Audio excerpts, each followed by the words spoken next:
Sobre Bancaixa o Bankia.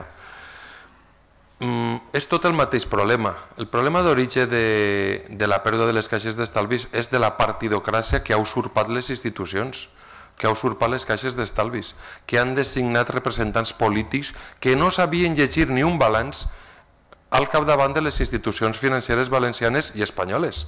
Però tots s'han xuplat del pot. És el mateix que feren la setmana passada en la incorporació de representants de partits polítics al Consell Valencià de Cultura. Forma part del mateix sistema i és un autèntic escàndol que això continue passant. Els que es queixen ara, que sàpiguen que han tingut consellers en Emarsa, en Bankia, en Bancaixa, en el Consell Valencià de Cultura. S'ha prostituït les institucions, les de crèdit i les de representació popular. I clar, no se pot predicar sense dar blat. Nosaltres no ho hem fet això. Nosaltres, a la primera de canvi, una persona independent com Rafa Chambó, en aquests moments vos he de dir que els comptes de Radiotelevisió Valenciana estan sent investigats per la Fiscalia perquè hem vist matèria delictiva en els comptes que ens han donat i en els que hem vist nosaltres en el registre mercantil. I qui ha estat allí cobrant, xuplant del pot i no fent els advertiments de legalitat, ara que no ens donen lliçons. Que no ens donen lliçons a Compromís, perquè forma part tot del mateix sistema. Solucions? Home, doncs que no n'hi ha confiança. Estem en mans d'uns incompetents que estan desbordats per la realitat i que en aquests moments no podem ser els ciutadans els que paguem el desastre d'uns governants incompetents.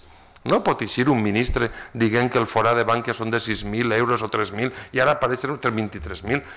Estan escandalitzats, amics meus de la Unió Europea, del Parlament Europeu, de què està passant ahí, en mans de qui esteu. I no és ningú a donar explicacions de lo que està passant. Quan jo he dit que estem intervinguts de facto, és que n'hi ha inspectors de la Unió Europea supervisant els comptes públics d'Espanya. Però si continuem posant a les institucions persones dels partits polítics per a fer-los un tratge a mida, doncs estem vulnerant completament les institucions. Jo sobre això crec que se podia haver fet més bé. Nosaltres hem demanat una comissió d'investigació a Madrid, hem demanat la relació de tots els consellers designats per les Corts Valencianes en els consells d'administració de la CAM i de Bancaixa i a partir d'ahí veurem com han actuat. Si han actuat com tots els consellers de Marxa que aplaudien els comptes des del 2009. Tots. I s'emportaven la cistella a sa casa i alguns van anar al tennis, però bueno, això és un altre tema.